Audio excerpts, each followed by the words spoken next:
Vamos a ver hoy segunda Samuel, capítulo 3, versículo 1.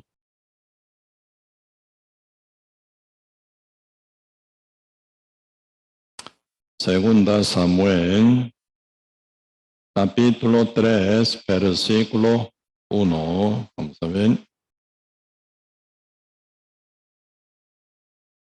Segunda Samuel, capítulo 3, versículo 1. Sí, yo leo. Hubo larga guerra entre la casa de Saúl y la casa de David, pero David se iba fortaleciendo y la casa de Saúl se iba debilitando. Sí, hasta aquí. Sí, aquí hablando, ¿verdad? Primero Samuel y segundo Samuel, el Señor está mostrando, ¿verdad? Cómo se lleva la guerra espiritual, ¿verdad? Guerra espiritual que nos encargamos con Dios, ¿verdad? Diariamente. Cómo salir adelante y cómo salir con victoria en la guerra espiritual. Siempre cuando se lleva guerra, ahí siempre se marcan, ¿verdad? Entre dos opciones. Los que vencen, los otros que se pierden. Y los que vencen, dominan. Los que se pierden, quedan dominados por los vencedores, más bien, ¿verdad? Por eso es importante en nuestra vida cotidiana llevar una guerra con victoria. Pero muy importante, ¿no? Por eso hoy, por medio de 2 Samuel, capítulo 3, verso 1, quisiera profundizar. Aquí se presenta dos reyes, ¿verdad? Saúl y David.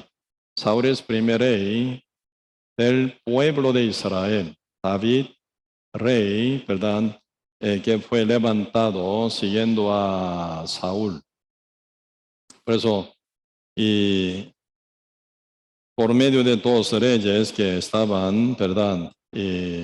Gobernando en la tierra de Israel, y Dios muestra cómo va a ser nuestra guerra moderna, espiritual, que nosotros llevamos. Primero, ¿verdad? Un poco profundizando cómo Saúl, ¿verdad? Cómo Saúl fue elegido como rey de Israel. Y también necesitamos profundizar un poco cómo, ¿verdad? David fue escogido, ¿verdad? Cómo fue escogido rey de Israel. Y primera, ¿verdad? Samuel dice un poquito, vamos a pasar, como ya está cerca el libro Primera Samuel, y repasando, vamos a compartir un poco, ¿verdad? Primera Samuel capítulo 9, versículo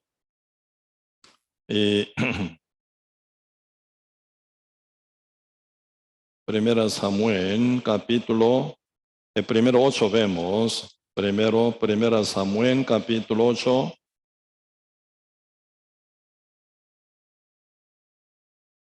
Sí, verso 4. Entonces todos los ancianos de Israel se juntaron y vinieron a Ramá para ver a Samuel y le dijeron, he aquí tú has envejecido y tus hijos no andan en tus caminos. Por tanto, constituyenos ahora un rey que nos juzgue, como tienen todas las naciones. Pero no agradó a Samuel esta palabra que dijeron. Danos un rey que nos juzgue. Y Samuel oró a Jehová. 7, verso 7. Y dijo Jehová a Samuel, oye la voz del pueblo en todo lo que te digan, porque no te han desechado a ti, sino a mí. Me han desechado para que no reine sobre ellos. Por eso, aquí están hablando por qué, con qué razón, ¿verdad? Con qué razón fue escogido un rey, y no por otro, sino por la petición del pueblo de Israel. Ellos querían el rey. Y agregando más, diciendo, como otra nación, dice, como otra nación. ¿verdad? Como otras naciones sobre las cuales gobierna reyes. Cuando se forma guerra, ellos van a primera fila para llevar guerra contra sus enemigos. Nosotros también ocupamos un rey que esté sobre nosotros. Esa petición significa no más reine Dios sobre nosotros, no más transmite mensaje de Dios, ¿verdad? Por medio de Samuel. Necesitamos un rey que decide, ¿verdad? Y nos manda y nos lleva. Por eso, Dios conoce el fondo de corazón del pueblo de Israel, no más, ¿verdad? Que Dios reine sobre nosotros.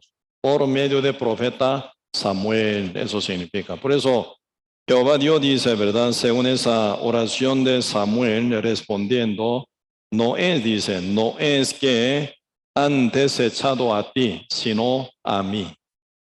Noé dice, no es que, ¿verdad? Ellos desechan a vos, a ti, sino a mí. Porque Dios es el que levantó a Samuel como último juez y profeta, ¿verdad? Por Samuel estaba gobernando Dios el pueblo de Israel. Por eso, en el libro Jueces y hasta a continuación Samuel, en totalidad se cuentan 14 jueces. Así que Samuel ya termina como último juez que gobierna el pueblo de Israel. Sí, a nivel de gobierno Samuel era muy bien, con una claridad de visión de Dios y revelación de Dios, él transmitiendo cada palabra profética, mirando futuro exactamente, corrigiendo su comportamiento para que sea aceptado ante Dios, ¿verdad? Gobernaba muy bien, pero al pueblo de Israel al pueblo de Israel no le gusta. Sea, ¿verdad? Nosotros también, ¿verdad? Nuestra nación sea igual a otra nación, que gobierne el rey sobre nosotros. Por eso ya se viene la formación de reino de Israel.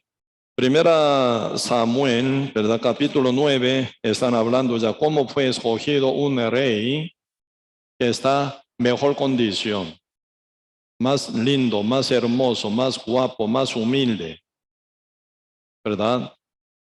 Más excelente. Por eso, la altura de Saúl, ¿verdad? Era mucho más alto que cualquier, ¿verdad? Pueblo de Israel. Por eso fue muy exaltado. Así, según la petición y deseo del pueblo de Israel, fue escogido Saúl como primer rey de Israel. En el principio, Saúl era humilde. En el principio, Saúl seguía la voz de Dios. En el principio, ¿verdad? Estaba cuidando al pueblo. Pero pasando un poquito de tiempo, ya no funcionó en esa manera. Directamente Saúl, contra la voluntad de Dios, contra la palabra, desobedece. Y viene bien, ya debilitándose, ¿verdad? Por eso ahora, Samuel capítulo 15, están hablando sobre el comportamiento de Saúl. Capítulo 15 de Primera Samuel, verso 1 dice, después Samuel dijo a Saúl, Jehová me envió a que te ungiese por el rey sobre su pueblo Israel. Ahora pues está atento a las palabras de Jehová. Ha hecho Jehová de los ejércitos, y yo castigaré lo que hizo Amalek a Israel al oponérsele en el camino cuando subía de Egipto. Ve pues y hiere a Amalek y destruye todo lo que tiene y no te apiades de él. Mata hombres, mujeres, niños y aun los de pecho, vacas, ovejas, camello y asno. Ese Amalekcita es sombra del pecado, sombra del pecado. Por eso Dios manda a Saúl que destruya total todo lo que pertenece al pecado, contra Dios, ¿verdad? Pero ¿cómo termina al final? Capítulo 15, verso 10. vino, sí, poquito antito, verso 7, y Saúl derrotó a los amalecitas desde Ávila hasta llegar a Sur, que está al oriente del Egipto, y tomó vivo a Agag, rey de Amalec. Pero a todo el pueblo mató a filo de espada. El verso 8 quiere decir, él desobedeció. Desobedeció. Dios mandó a todo hombres y mujeres y niños y los de pecho. A todo. Debe ser a todo entonces. Y hasta todo animales incluso. No puede perdonar nada, porque todo que pertenece al pecado debería deshacer. Pero ahora, ¿verdad? Rey de Agag, no, rey de Amalek se llama Agag, perdonó, no mató.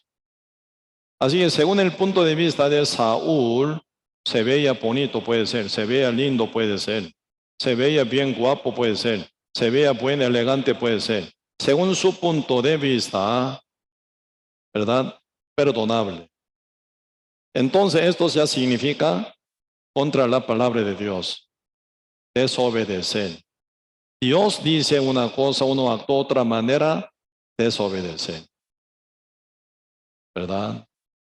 Y luego, verso 9 dice, y Saúl y el pueblo perdonaron a Agag y a lo mejor de las vacas y del ganado mayor y de los animales engordados, de los carneros y de todo lo bueno, no lo quisieron destruir, mas todo lo que era vil y despreciable destruyeron.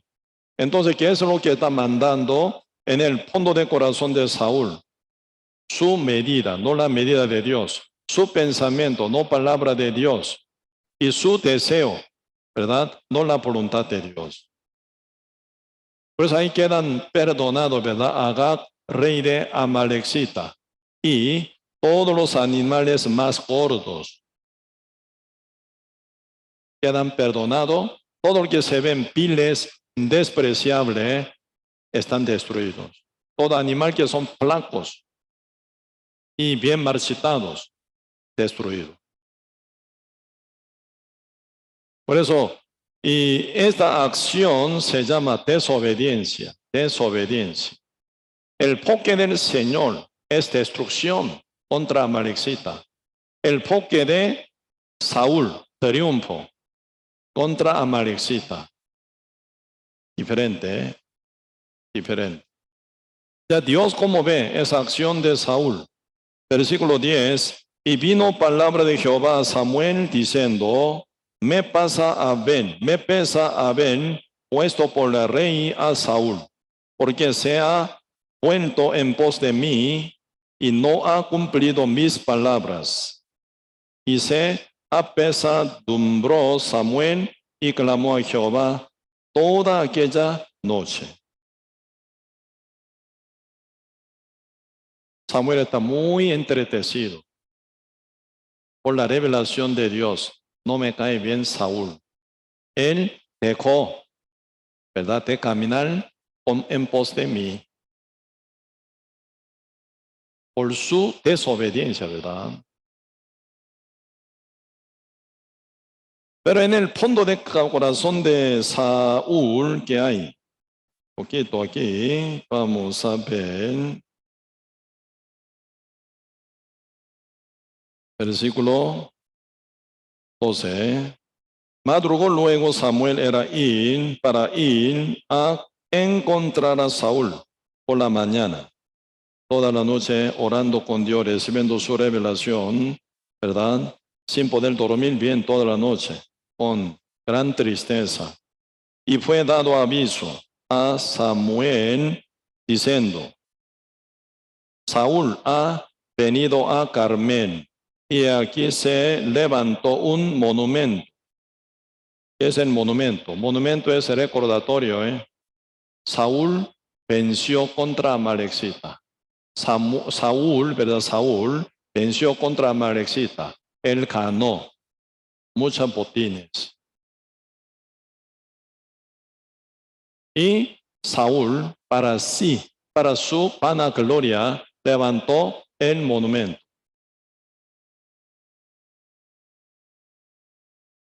El monumento, ¿verdad? Recordatorio de su victoria. Y dio la vuelta y pasó adelante y descendió a Gilgal. Vino pues Samuel a Saúl y Saúl le dijo: bendito sea tú de Jehová. Yo he cumplido la palabra de Jehová. Samuel entonces dijo: pues, ¿qué pálido de ovejas y bramido de vacas es este que yo oigo con mis oídos? Y Saúl respondió: de Amalec los han traído, porque el pueblo perdonó lo mejor de las ovejas y de las vacas para sacrificarlas a Jehová tu Dios, pero lo demás lo destruimos. Pues ahora ya Saúl no está para nada dispuesto para obedecer, seguir en pos de Dios. En él domina su parecer, su opinión, su pensamiento, su deseo, su medida funciona. No más la palabra de Jehová, ¿verdad?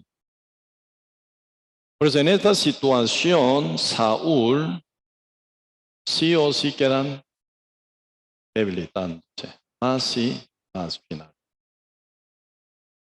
¿Y hasta dónde llega?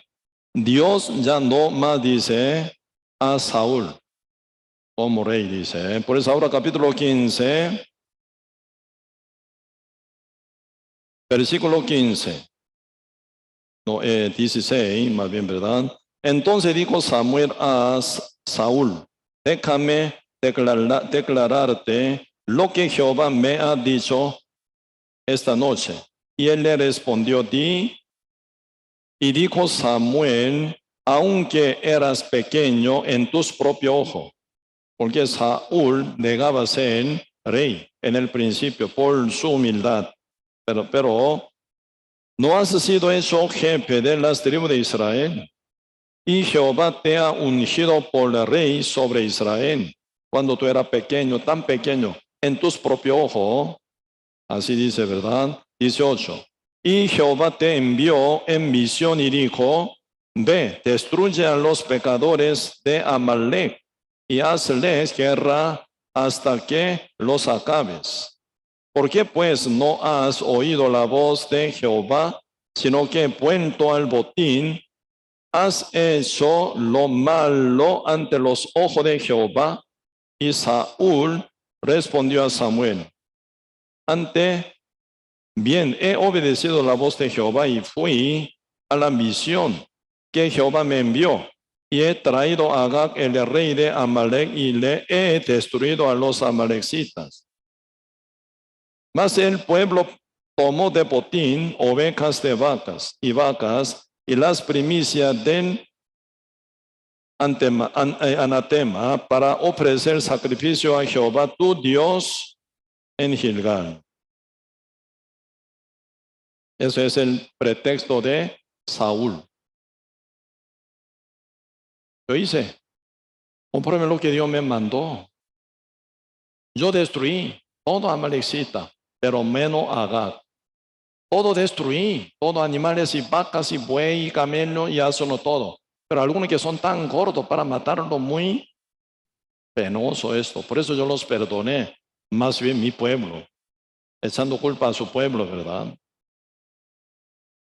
Ahí viene buen pretexto de no obedecer. Buen pretexto para no hacer lo que manda Dios. Final Samuel dice 22. Y Samuel dijo: se complace Jehová tanto en los holocaustos y víctimas, como en que se obedezcan las palabras de Jehová. Ciertamente obedecer es mejor que los sacrificios, y el prestar atención que la grosura de los carneros. Porque como pecado de adivinación es la rebelión, y como ídolos e idolatría la obstinación. Por cuanto tú desechaste la palabra de Jehová, Él también te ha desechado para que no seas rey. Tremenda sentencia toca. Como que tú dices, has desechado la palabra de Jehová. Jehová te ha desechado para que no seas rey.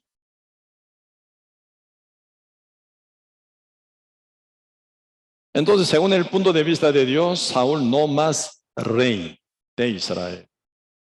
Por eso ahora capítulo 16 viene elección de Dios a David como rey de Israel, ¿verdad? ¿Quién es David? Último hijo de Isaí. Entre 8 hijos que tenía Isaí, último. Nadie imagina de qué David iba a ser rey de Israel. Para serle rey, demasiado pequeño, chiquitito. Y se ve muy débil, inmaduro.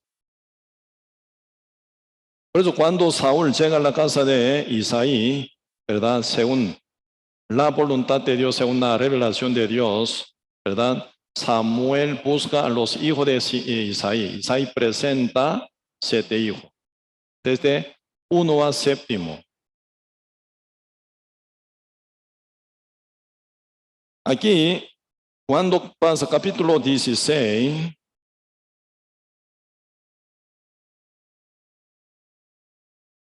aquí ya se viene presentación, ¿verdad? Capítulo 16.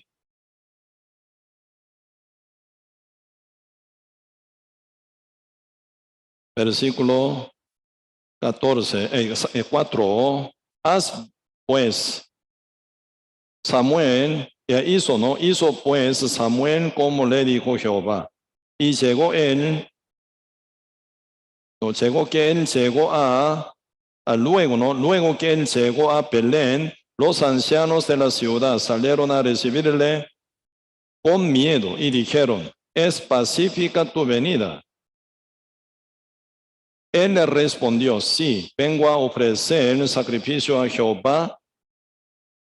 Santificaos y venid conmigo a sacrificio. Y santificando él a Isaí y a sus hijos, los llamó al sacrificio.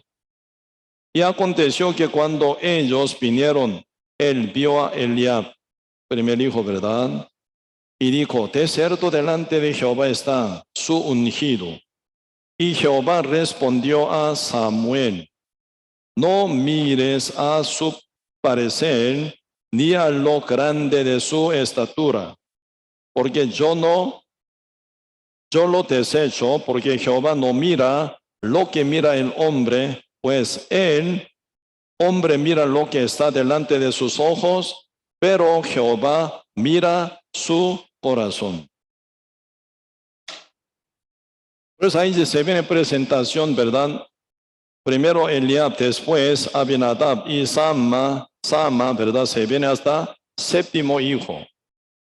Pero Jehová a nadie eligió, ¿verdad? No eligió a nadie. Por eso Samuel pregunta, ¿no es otro hijo más?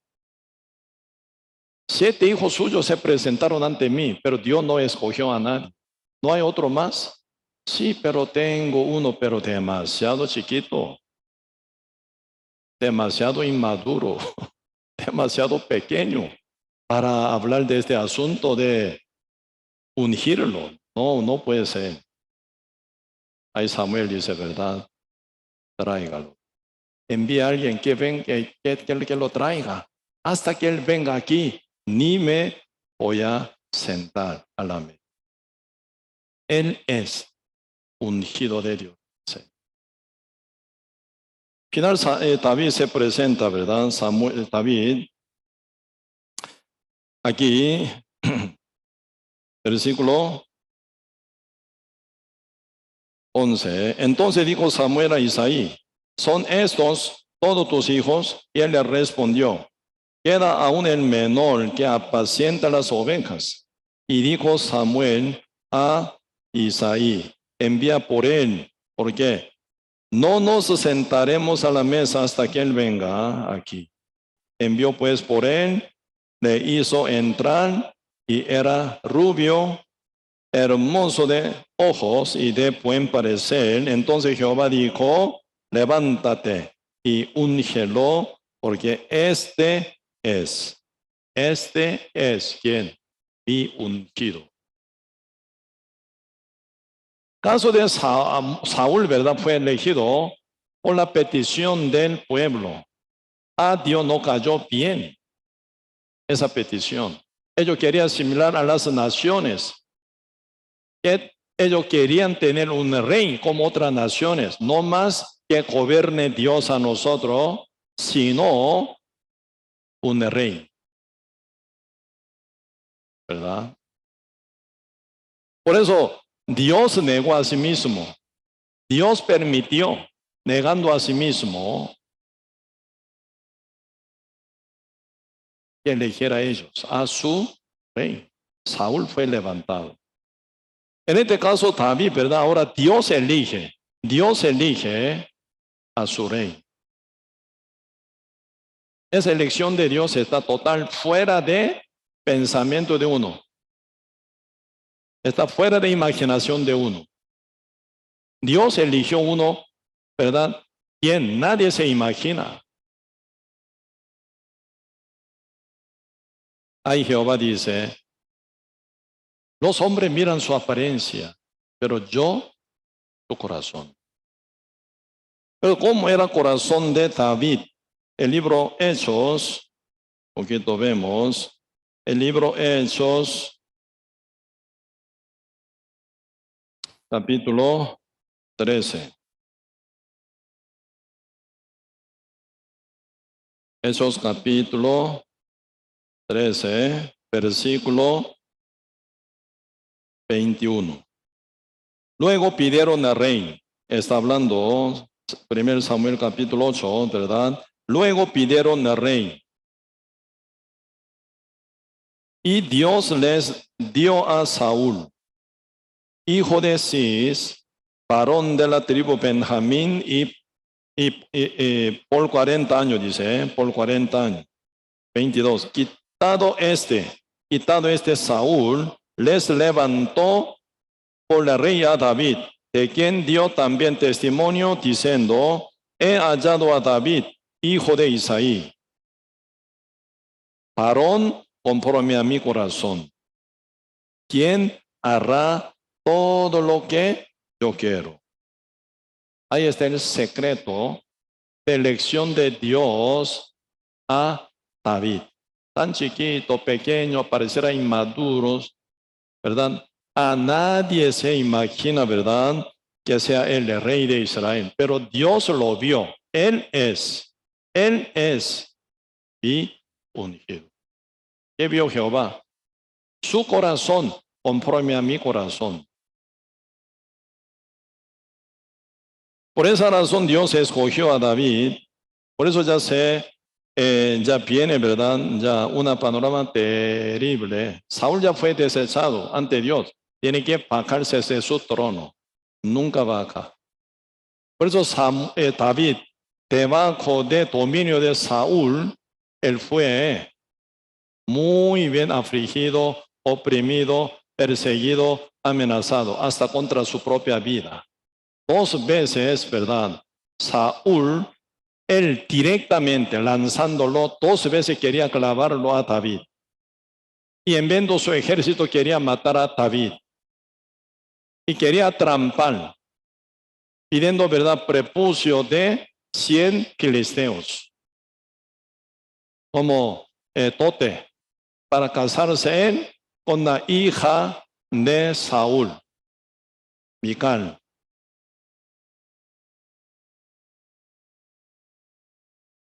¿Cuál era el pensamiento de Saúl para matar a David? Yo no pido nada dote, sino 100 perpucio de filisteos. Eso significa que tiene que matar 100 filisteos guerreros, armados. Saúl solo, ¿cómo puede matar a 100 filisteos? Entonces, sí o sí, por la espada de los filisteos va a morir. David presenta, ¿cuánto? 200 propicio de filisteo. Quiere decir, a 200 filisteos guerreros armados mató él, ¿verdad? Para cortar el propicio de hombres. Presentante, Saúl, doble, duplicado tote.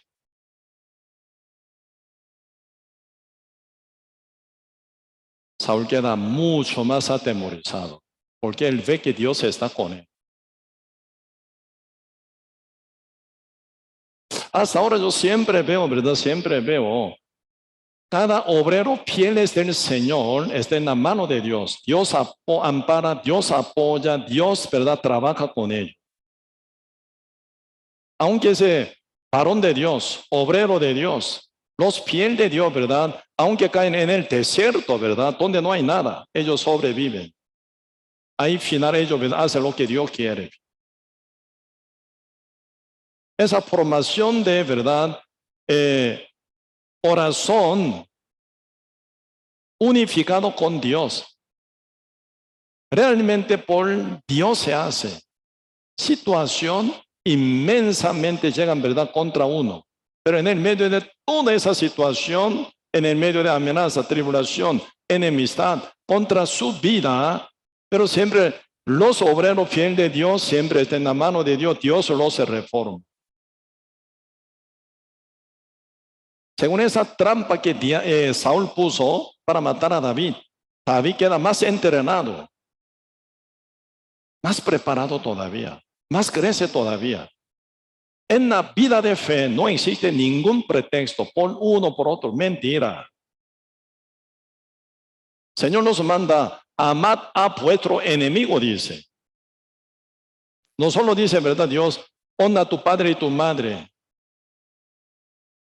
Así no dice solo. Amar a tu prójimo como a ti mismo. No solo dice esto. Amad a vuestros enemigos. Eso es lo que dice en la ley, ¿verdad? La ley, cuando uno era pecador, esa la ley trabaja para condenar a uno. Porque siendo pecador, ¿cómo responde ante ley verdadera? La ley santa, la ley divina, que se proviene de Dios. ¿Cómo puede cumplir? Siendo pecador, imposible. Pues cuanto más los pecadores intentan guardar la ley, tanto más se descubren como pecadores constantemente. Pero ¿de dónde viene la ley? Viene de Dios, la ley de Dios. Ya con el mismo Espíritu de Dios, ¿verdad? Cuando toma la ley, suena diferente. Una dirección de nuestra vida, una orientación de nuestra vida. Por eso cada vez que nosotros, siendo justos, ya renacidos, leemos la ley, el Antiguo Testamento y los mandamientos de Moisés, eso es una orientación muy grande para nosotros. Porque tenemos mismo espíritu que el de Dios. Espíritu Santo mora. Por eso la ley es una dirección libertadora para llevarnos nuestra vida más bendecida, fortalecida y crecida. Por eso segunda en Corintios capítulo 13 están hablando sobre pelo. Aún este pelo está cubierto, dice. El corazón de muchos aún está cubierto en pelo, dice pelo. ¿Pelo qué? Pelo en qué fue puesto Moisés para no mostrar su gloria que iba a pagar. Ese pelo simboliza, ¿verdad? La ley de Moisés, ¿verdad? Pecadores y justos ante la ley diferente, ¿cómo funcionamiento tiene? Por eso la palabra de Dios como doble filo de espada, ¿verdad? La palabra de Dios es espada con doble filo. La ley a los pecadores condena, pero la ley a los justos indica su orientación. Por eso cada vez que siendo ya renacido justo leyendo el Antiguo Testamento y leyendo, ¿verdad?, Éxodo, donde hablan 613 mandamientos, ahí se viene gran, ¿verdad?, bendición. Porque en la ley Dios muestra cómo nuestra vida se orienta. Hasta decir, amad vuestros enemigos. Cristo lo hizo. Él vive en nosotros, lo podemos hacer, pero debe crecer para este rango de fe, rango de madurez espiritual. Si no crece, no hay buen resultado. Por eso Dios quería, ¿verdad? Quería espiritualmente como rey verdadero de Israel, como un hombre tan fuerte, preparado para cumplir la voluntad de Dios también. Dios prepara debajo del dominio de Saúl, rey falso, rey rebelde, rey malvado. Que Dios ya dijo que no más, él nunca sale del trono hasta la muerte. Pero con gran enemistad contra David persigue, intenta matar, envía ejército para eliminarlo a David. Pero David, ungido de Dios, está con Jehová Dios. En el medio de toda esa situación, Dios saca adelante a David. Bien crecido, bien preparado, bien madurado y bien espiritual. Cada vez que yo leo 1 Samuel, 2 Samuel, brilla la sabiduría de Dios, ¿verdad? Por eso en la vida de cristiano no existe nunca pretexto. Por alguien, por esto, por otro, mentira. Ahí está fallando relación con Dios, ¿verdad? Ahí está problemático. Con Dios está lejos, débil. Está uno con Dios bien cerca, fuerte. Lleva una vida desobediente, débil. Una vida obediente conforme a la voluntad de Dios, fuerte. Con la base de la desobediencia se destruye. Con la base de obediencia, según la verdad de Dios, se edifica. Sí o sí, no hay otros. Por eso nosotros comparando dos tipos de personas, Saúl y David.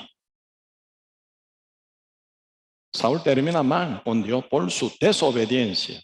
David termina bien por su obediencia final.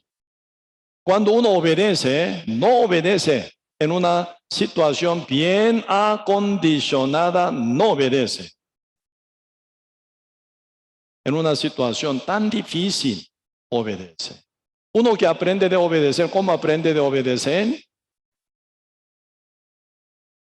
En el medio de padecimiento, en el medio de aflicciones, en el medio de dificultad, uno aprende de obedecer. Hasta nuestro Señor Jesucristo pasó lo mismo. Pues ahora acá poquito vemos el libro Hebreo capítulo 4.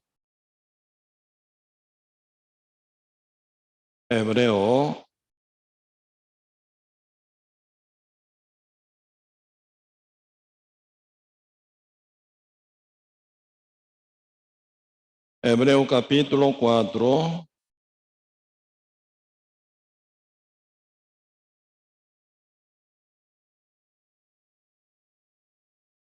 No, 5 sería Hebreo capítulo 5, versículo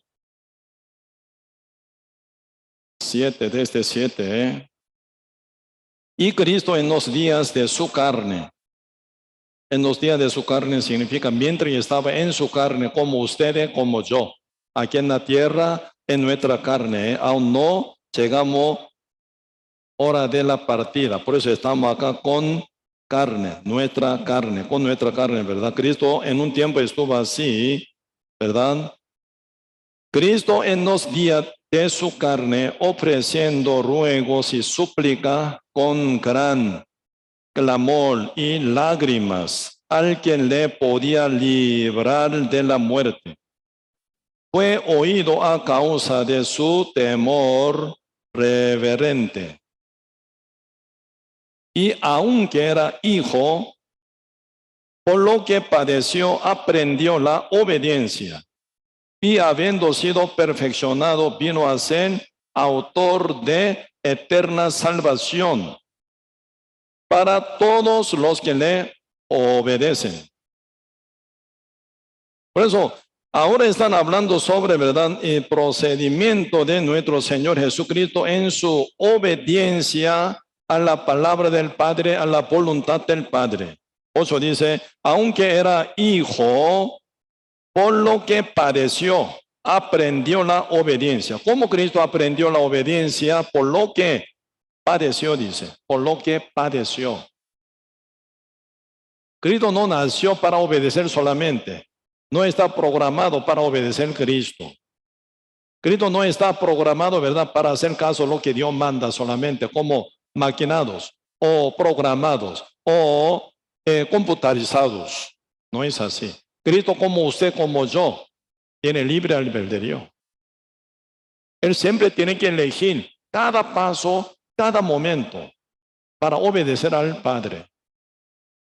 Cristo no está bien dispuesto solo para obedecer. Nunca puede desobedecer. No es así. Él siempre puede desobedecer y puede obedecer.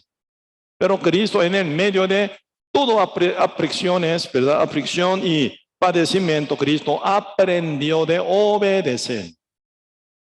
¿Con qué? Con buena negación. Por eso, en la vida de Cristo, sin falta, siempre ocurría súplica, ruego. Cuando hace uno súplica, ruego, oración, petición, clamor, cuando uno llega a su límite, cuando llega a su, ¿verdad?, aflicción tan grande, porque ya no doy más. Muchas veces dice, ¿verdad?, ya no doy más. ¿Qué ocupamos? Oración, súplica, clamor y petición.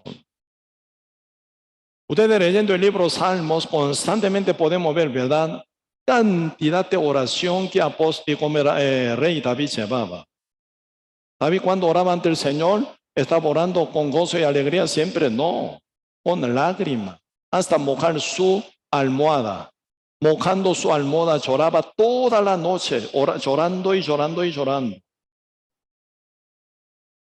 Cada vez que yo veía, ¿verdad?, qué raro, David, que se manifiesta en Samuel, 1 Samuel, 2 Samuel, como soldado bien valiente, soldado bien fuerte, un guerrero, ¿verdad?, tan poderoso, siempre lleva victoria y victoria y victoria. Y entonces, como un general victorioso, guerrero victorioso, ¿por qué se ve tan débil David en el libro Salmos? Llorando toda la noche, clamando ante Dios. Está con su corazón bien, ¿verdad?, como derrotados, con gran terror también, miedo también, ¿verdad?, y con gran angustia también oraba. Qué raro. Comparando David que se aparece en Salmos y David que aparece, ¿verdad?, en 1 Samuel y 2 Samuel y en 1 Reyes y 1 Crónica, muy diferente. Más bien, ¿verdad?, el libro Salmos, ¿verdad?, Salmos, ahí están hablando, Salmos, están hablando sobre fondo de corazón de David. Cómo estaba ante la presencia de Dios. Tan débil, tan frágil, tan oprimido muchas veces. Estaba muy acongojado en el fondo de corazón, por lo cual estaba clamando, suplicando ante Dios, ¿verdad?, y poniendo muchas, pero muchas oraciones sin cesar. Sin dormir, toda noche estaba buscando a Dios, clamando al Señor. Y de día aparece David, ya como guerrero. Llevan guerra diariamente, ¿verdad? Cuando se despierta de su oración, cuando se despierta de suplicar a Dios, ya corazón renovado. Pero siempre la decisión de David, obedecer y obedecer y obedecer. En el medio de todas esas aflicciones y padecimiento, obedecer y obedecer.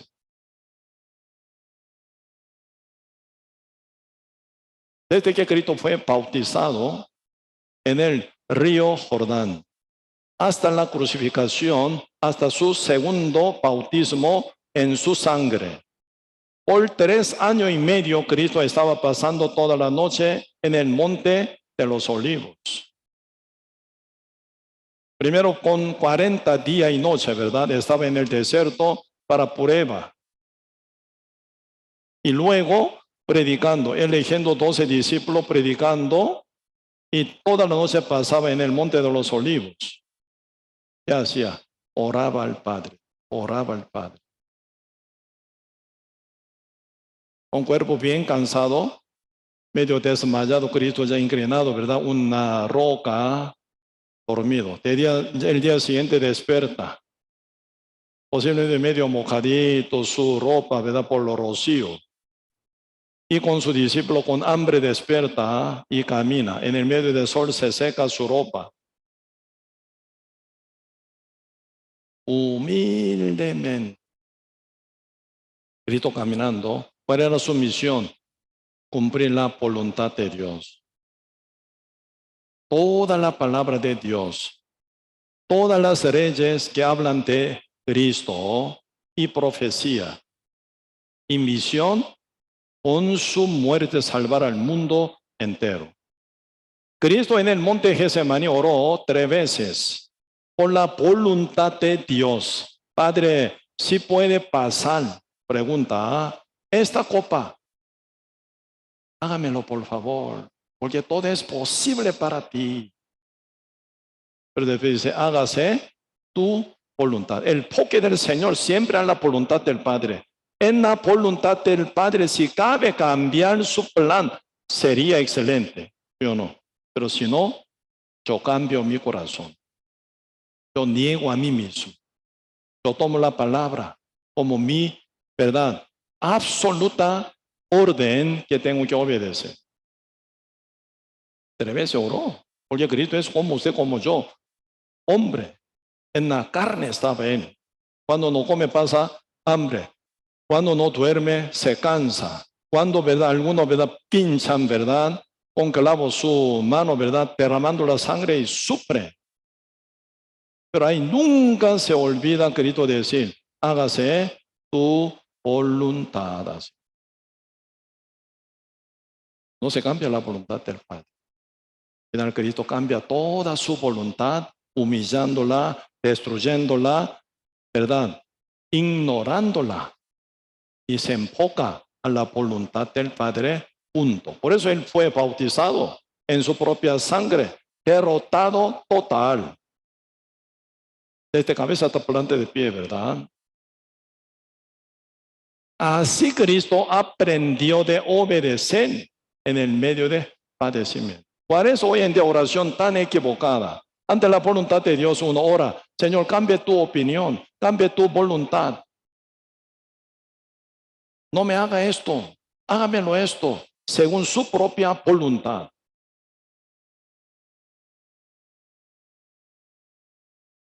Cuán ignorante es, ¿verdad? Uno que ora de una forma así. Señor, que cambie tu opinión, tu pensamiento, tu voluntad, como Saúl. Jehová ya exactamente habló con su palabra, ¿verdad? Saúl tiene que enfocar en la palabra, punto.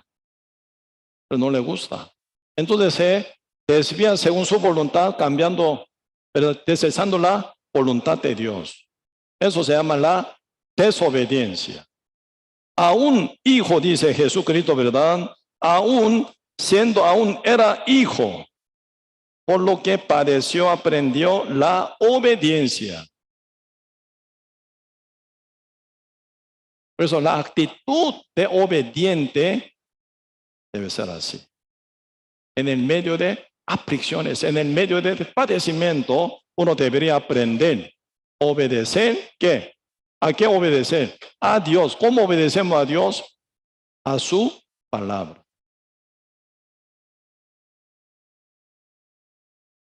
Ahí está, ¿verdad? David.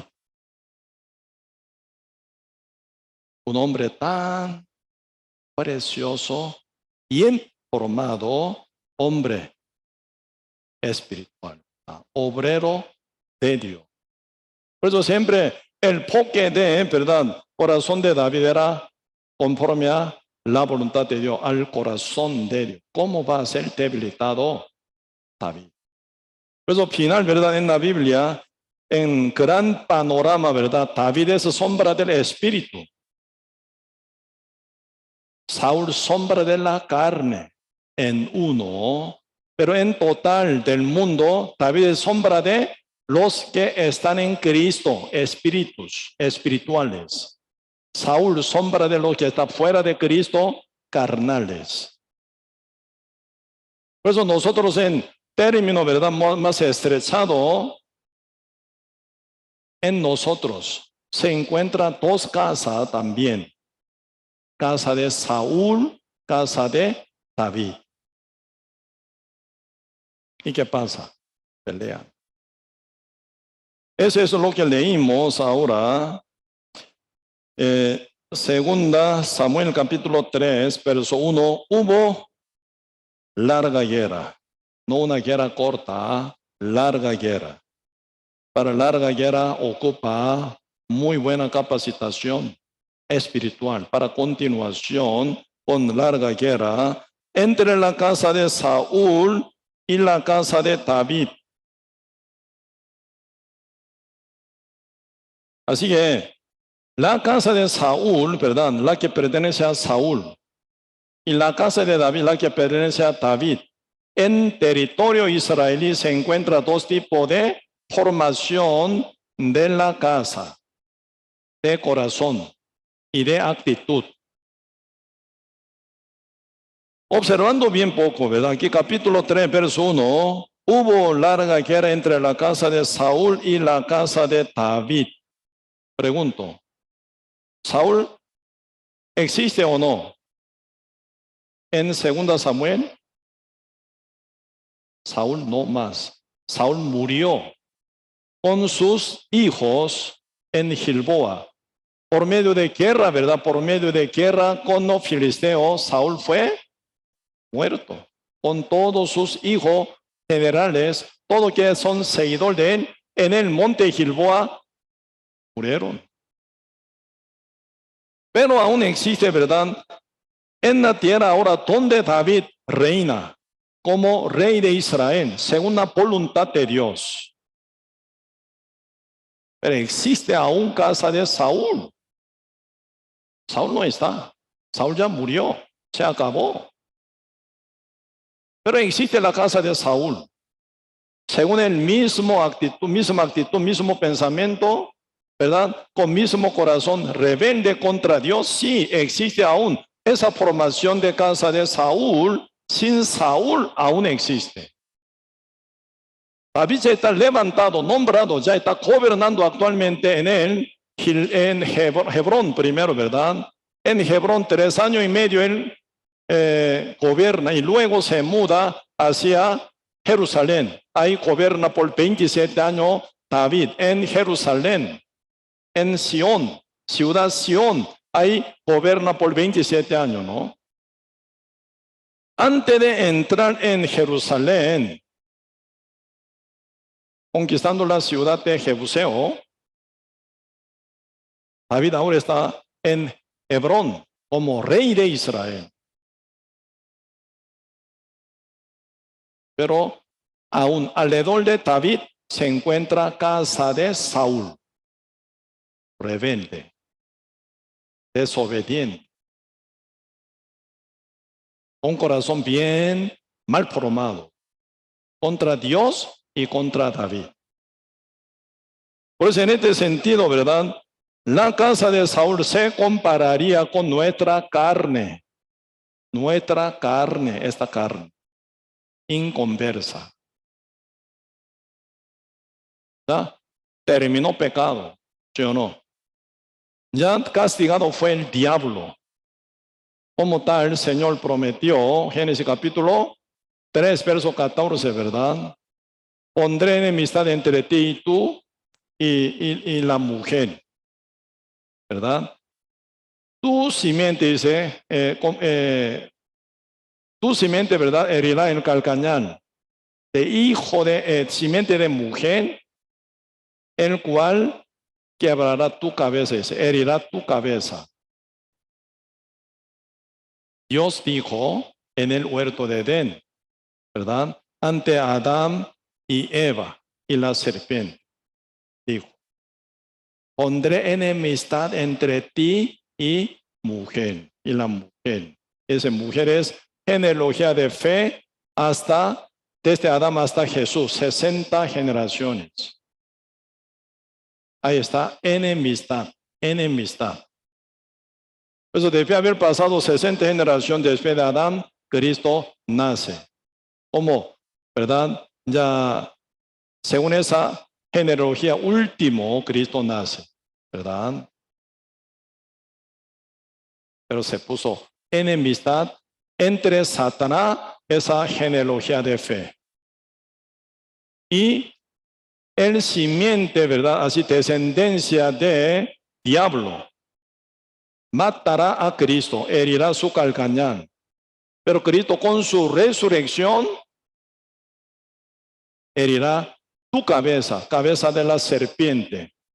Se destruye Satanás por la resurrección de Cristo. Por eso, según el punto de vista de Dios, diablo ya está total destruido. Como casa vacía de Saúl. La casa sin Saúl hoy en día pasa. Misma actitud de Saúl, corazón de Saúl, pensamiento de Saúl, con misma rebeldía de Saúl, con la desobediencia de Saúl. Esa formación está en casa de Saúl, pero sin Saúl. Pero siguen contra Dios, contra David. David es el que gobierna, ¿verdad?, como rey verdadero de Israel. ¿Me explico? Por eso, entre dos casas, casa de Saúl, casa de David, se puso enemistad.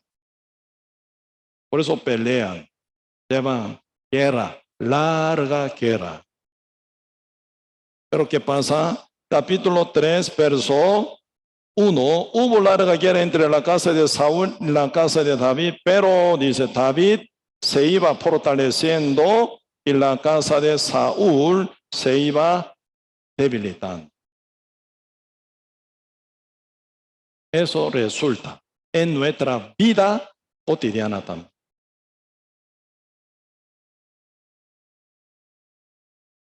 Domingo antepasados, nosotros compartimos con el tema los que están en Cristo Jesús. ¿Quiénes son los que están en Cristo Jesús? Romanos capítulo 8, verso 1 dice, pues ninguna condenación hay para los que están en Cristo Jesús, los que no andan conforme a la carne, sino conforme al Espíritu. Ellos son los que están en Cristo Jesús. Primero, ellos no tienen ninguna condenación porque son salvos por la fe en el Evangelio. Por lo cual viene el sellamiento del Espíritu Santo de Dios, tomándolo como suyo, formado como casa de Dios. Pero lo que no fue transformado es la carne, como casa de Saúl. Diablo ya está castigado, herido con su cabeza total. Según el punto de vista de Dios, está eliminado el diablo, pero la carne, como que no acepta el Espíritu de Dios, ni puede. Sigue con rebeldía. Esta situación, Romanos 8 dice así, poquito vemos, el libro Romanos capítulo 8. El libro Romanos capítulo 8.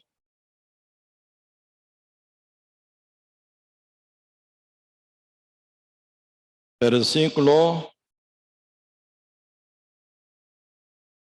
desde 5 a 8 leo. Porque los que son de la carne piensan en las cosas de la carne, pero los que son del Espíritu en las cosas del Espíritu. Porque el ocuparse de la carne es muerte, pero el ocuparse del Espíritu es vida y paz. Por cuanto los designios de la carne son enemistad contra Dios, porque no se sujetan a la ley de Dios, ni tampoco pueden. Los que viven según la carne no pueden agradar a Dios, así dice. Por cuanto los designios de la carne son enemistad contra Dios. ¿Por qué? ¿No se sujetan a la ley de Dios? Y después dice, peor, y tampoco pueden. Así que la carne nunca está de acuerdo con lo que hace en el espíritu. Por eso uno está en el medio de todo su mundo, ¿verdad? La carne, casa de Saúl. El espíritu, la casa de David. En el espíritu nuestro mora el Espíritu Santo. Y aquí estoy a la puerta y llamo si alguno oye mi voz y abre la puerta. Entraré a él. ¿En dónde entra? Cenaré con él. ¿En dónde? Él conmigo. ¿En dónde ocurre eso? En el Espíritu. Entraré a él. ¿En dónde entra Cristo? En nuestro ojo, en nuestro estómago, en nuestros pulmones, en nuestro, ¿qué? En corazón, donde bombardea sangre. No, el Espíritu entra en el cuarto del Espíritu. Entonces, el Espíritu, oyendo el Evangelio, creyendo final, sellado del Espíritu Santo. ¿En qué? En el Espíritu. Pero la carne sigue igual que antes. No hay nada cambio todavía. Pero un gran factor de composición de nuestro ser, la carne. Sin carne no está aquí, con carne está acá, ¿sí o no? Por eso mientras nosotros estamos aquí en la tierra, inevitable acompañarnos con la carne, con casa de Saúl. Ahí se brilla, ¿verdad? Ahí se brilla la sabiduría de David. Ahí se brilla la, ¿verdad?, potencia de David.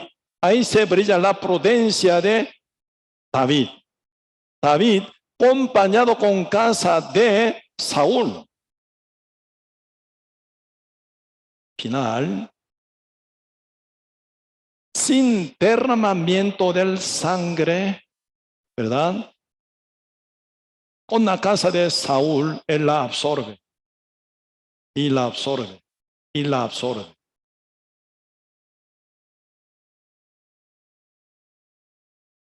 Ahí está una sabiduría grandísima de David. Nosotros, ¿verdad?, tenemos que entender un punto. Esta carne aparentemente lleva enemistad contra el Espíritu de Dios que mora en nosotros. Por eso esa carne rebelde. Carne, ¿verdad?, con característica muy fea y mala y desobediente. Suena como casa de Saúl. Sigue rebelde. Saúl ya murió, pero sigue rebelde contra David. Así que nuestra carne, ¿verdad?, sigue rebelde contra el Espíritu Santo que mora en nosotros. Por eso ustedes siempre, cuando quiere hacer o debe hacer algo según la voluntad de Dios, la carne molesta a ustedes. ¿Sí o no? Siempre. Están aquí hoy en día sentados aquí, significa ustedes vencieron contra la carne. Carne siempre convencía a ustedes, no, otro día vaya, otro domingo vaya, hoy tiene que hacer mucho que hacer en casa, tienen que lavar ropa, tienen que visitar tal familia. Ahora ya dice que viene a casa, entonces tienen que estar en casa. No tienen muy suficiente, ¿verdad?, dinero para gastar, para congregar. No, quédate en casa. Está trabajando duro desde lunes a sábado. Hoy, domingo, tiene que descansar un poco. Muchas voces invadían a ustedes. Pero ustedes ya saben manejar la carne. No, está bien. Claro que sí, yo necesito tiempo para hacer tal y otra cosa. Pero el culto, primer lugar. Tal como el Señor dice, primeramente buscad el reino de Dios y su justicia. Entonces todas esas cosas os serán añadidas. Señor no me promete de que Él me se encarga otra cosa. Mientras estoy haciendo, buscando el reino de Dios y su justicia. Esa promesa se aplica a los justos, no pecadores. También hoy en día algunos, ¿verdad?, siendo pecadores, muy fielmente hacen este caso. Se quedan muchas veces equivocados en este punto. La palabra de Dios, la promesa de Dios que dirige a lo justo aplican. Por una otra manera la carne querían convencer a ustedes. Pero a un cierto crecimiento ya permiten a ustedes que manejen ¿verdad? Rebeldía de la carne. Por eso ustedes no se arrastran por la carne, por los pensamientos, por algún deseo, alguna conveniencia o comunidad que, ¿verdad?, quieren como convencer a ustedes. Tiene poco manejo de dominar la carne y llevarla según la voluntad de Dios. Por eso ustedes están usando su carne según buena voluntad de Dios. Por eso, enemistad, aquí está enemistad, ¿verdad? Puesta está entre la casa de Saúl y la de David. David, con su buena sabiduría, absorbe la casa de Saúl y la gobierna pacíficamente. Ustedes leyendo un poco, ¿verdad? Sí, espero que puedan leer diariamente, ¿verdad? Una cantidad de Biblia diariamente. Importante esto. Antes de iniciar su trabajo en su casa o en su trabajo después de almuerzo, lea la Biblia. Y volviendo en su casa, tome la Biblia, lea y medite y memorice también. No todo puede memorizar, por eso pasando una hoja, 2 hojas, 3 hojas, ¿verdad? Constantemente leyendo. Algún verso que se ve muy importante, memorice también. Me va a ayudar. Por eso, y al final nosotros necesitamos ya como, ¿verdad?, ya gobernar la casa de Saúl. Aunque está puesta enemistad entre la casa de Saúl y la de David, David con su sabiduría y capacidad y gran virtud edificante que él tiene, la absorbe, haciendo parte de su pueblo. Cuando David fue levantado en la ciudad de Hebrón, solamente Judá, tribu Judá, nada más volvió a David. Poquito vemos este punto. Segunda Samuel, capítulo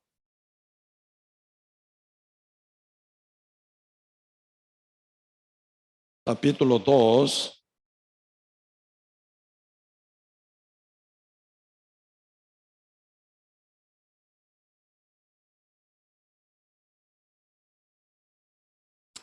Capítulo 2, verso 1. Después de esto aconteció que David consultó a Jehová. Él no decidió, consultó a Jehová, diciendo: subiré a alguna de las ciudades de Judá. Y Jehová le dijo, respondió, sube David, sube. David volvió a decir, ¿a dónde subiré? Y él le dijo, a Hebrón. Verso 2. David subió allá a Hebrón con él, sus 2 mujeres, Ahinoam Jezreelita y Abigail, la que fue mujer de Nabal de Carmel. Llevó también David consigo a los hombres que con él habían estado, cada uno con su familia, los cuales moraron en la ciudad de Hebrón. Vinieron varones de Judá, solamente Judá, y ungieron allí a David por el rey sobre la casa de Judá. Así nada más que el tribu Judá volvió a David. ¿Y 11 tribus? Contra David todavía. Porque sobre 11 tribus está formada la casa de Saúl. Pero ustedes leyendo constantemente segundo Samuel, con su sabiduría brillantísima, absorbe y absorbe, absorbe. Pacíficamente, sin derramamiento de la sangre. Cuando se pone enemistad, fácil de pelear y matar uno y otro.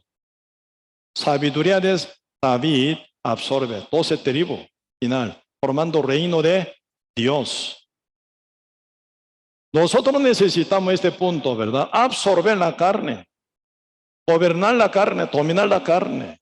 Pero uno tiene que entender, nunca los designios de la carne se sujetan al Espíritu. Por eso no pueden convencer bien. A nivel de carne, difícil, más bien imposible, porque ni se sujetan, dice. Tiene que dominar la carne. Por eso, no debería oír uno la voz de la carne, sino la voz de Dios, según la voluntad de Dios, siguiendo, tiene que dominar la carne. Ese poder, propio dominio, tiene que tener sobre ella y sabiduría sobre ella, para no hacer caso de lo que quiere la carne. Pues mientras que se lleva guerra espiritual, constantemente se viene esa cuestión. Tiene que negar a sí mismo, tiene que gobernar la carne, tiene que, ¿verdad?, dominar con poder espiritual la carne pecaminosa, para utilizarla según la voluntad. Sin cuerpo no estamos acá. Sin cuerpo no podemos hacer nada. Así que no podemos quejarnos de estar con esta carne. Por ella podemos hacer trabajo de Dios, obra de Dios. Sin ella estamos ya más allá, otro lado, descansando nada más, ¿verdad? Por eso, y necesitamos, ¿verdad?, esa sabiduría que Dios nos presenta. Con tiempo, paso a paso, vamos a compartir cómo fue la sabiduría de David, cómo fue, ¿verdad?, guía del Espíritu Santo sobre nosotros, cómo es el poder y amor de Dios para con nosotros, para que llevemos nuestra vida con santidad, con una vida justa, limpia también, ¿verdad? En cada cosa vamos a profundizar, ¿verdad? Hoy hasta aquí vamos a compartir